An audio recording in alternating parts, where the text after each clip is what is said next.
એમાં નકલી નોટનું કનેક્શન સામે આવ્યું છે. અત્યારની તપાસમાં કઈ રીતે આ સમગ્ર મામલો સામે આવ્યો અને આરોપીઓમાં કોનો શું રોલ? 27 મેના રોજે વટવા પોલીસને એક વર્દી આવી હતી કે કોઈ ફ્લેટમાં એક ડેડ બોડી જેવું મળે છે. વટવા પોલીસ ત્યાં ગઈ, માણસને આઈડેન્ટિફાઈ કરવામાં આવ્યો. એ માણસના જે ફ્લેટમેટ્સ હતા એની સાથે ફ્લેટમાં રહેવાવાળા જે બીજા 4 માણસો હતા, આ 4 માણસોની તપાસ કરીને વટવા પોલીસે એમને ઉત્તર ભારતથી પકડી પાડ્યા. અને આ તપાસ દરમિયાન જ વટવા પોલીસને ત્યાં એક નાનકડું એક ક્લુ જેવું મળેલું હતું કે એક કાગળ બળેલો જેવો હતો. એના પરથી વટવા પોલીસના ધ્યાન પર આવ્યું કે કદાચ આ નકલી નોટ હોઈ શકે છે. પછી આના આગળની તપાસ હાથ ધરવામાં આવી. ઝોનની એલસીબીની ટીમ અને વટવા પોલીસ આ બંને મળીને આ જે લોકોને પકડ્યા હતા, આ લોકો પાસેથી જુદી જુદી વસ્તુ અને એમના આજ દિન સુધીના કરેલા કામો આ બાબતની પૂછપરછ કરવામાં આવી. અને આ લોકો ત્યાં નકલી નોટો પ્રિન્ટ કરીને આ ડિસ્ટ્રીબ્યુશન નેટવર્ક ચલાવતા હતા. ઇમરાન સિંધા નામનો જે વ્યક્તિ મરણ ગયો છે, આ ત્યાં કમલેશ પટેલ નામનું એક ફોટોશોપ આધાર કાર્ડ બનાવીને રહેતો હતો.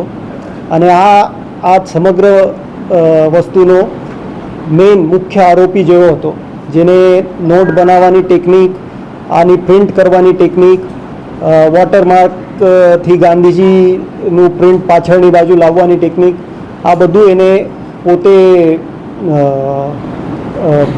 આમાં એની માસ્ટરી હતી. અને આ એને કર્યા પછી આના પહેલાં પણ આના 2 ગુનામાં આવી ચૂક્યો છે, જે એક ગોધરામાં અને એક સુરતમાં બન્યો હતો અને એ પકડવાનો બાકી હતો. આ માણસે આ નોટ બનાવવાનું કાવતરું પછી અમદાવાદમાં શિફ્ટ કર્યું. અને અમદાવાદમાં શિફ્ટ કર્યા પછી આ કામ માટે એને જે મદદની જરૂરિયાત હતી એના માટે એક એક કરીને એને આ 4-5 છોકરાઓને રિક્રુટ કરેલું હતું. ત્યાં નોટ બનાવવાની ટેકનિક જે છે એ તમામ ટેકનિક ઇમરાન સિંધાને જ ખબર હતી. એ ટેકનિકથી નોટ એ બનાવવાનો અને બીજા જે એક્સ્ટ્રાના કામો છે, જેમ કે પેપર વ્યવસ્થિત લગાવવું, પ્રિન્ટ કાઢવું, પ્રિન્ટ કાઢ્યા પછી નોટનું કટિંગ વગેરે કરવું, ત્યાં રૂમમાં સાફ સફાઈ, જમણવાર વગેરે આ બધું કરવા માટે આ છોકરાઓનો ઉપયોગ આ કરતો હતો. અને આનો તપાસ આગળ વધતા આ લોકો જ્યારે અહીંથી નીકળ્યા હતા ત્યારે નકલી ચલની નોટો પોતાની સાથે લઈને ગયેલા. થોડા ઇક્વિપમેન્ટ્સ પણ પ્રિન્ટર જેવા કે લેપટોપ જેવા આ પોતાની સાથે લઈને નીકળેલા. આ પણ પોલીસે ત્યાં જઈને સ્થળ પંચનામા કરીને બધું રિકવર કર્યું છે. અને એક સફળતાપૂર્વક કામગીરી કરી છે, જેમાં 30 લાખની નોટો જે છપાઈ હતી એમાંથી 28,94,000 જેવી રિકવર થઈ ચૂકી છે. અને એના પહેલાં પણ એમને 30 લાખ છાપી હતી એમ એમનું કહેવું છે.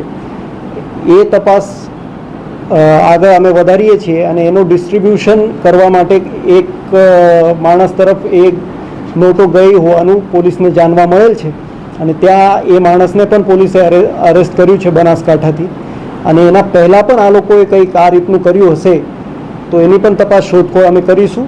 અને બીજી કોઈ ચલની નોટો કે બીજી કોઈ રીતે આ લોકોએ આપણા દેશની અર્થવ્યવસ્થા સાથે કંઈ ચેડા કર્યા હશે તો એ પણ અમે બહાર કાઢીશું.